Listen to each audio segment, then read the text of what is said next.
पिठोरी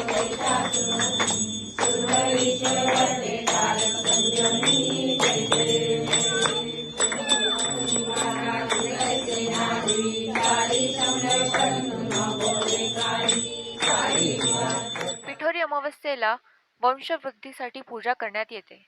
म्हणूनच याला मातृदिन असेही म्हणतात. मुलांना दीर्घायुष्य मिळावे यासाठी पिठोरी साजरी केली जात असून या दिवशी सायंकाळी अंघोळ करून 8 कलश स्थापित केले जातात. त्यावर पूर्ण पात्रे ठेवून ब्राह्मी, महेश्वरी व इतर शक्तींची पूजा केली जाते.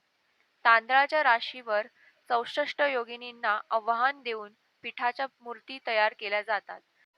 तसेच पिठाने तयार केलेल्या पदार्थाचा नैवेद्य सोबतच वालाचं बिरडं, माठाची भाजी, तांदळाची खीर, पुरी, मोदक आणि थापटे केले जातात.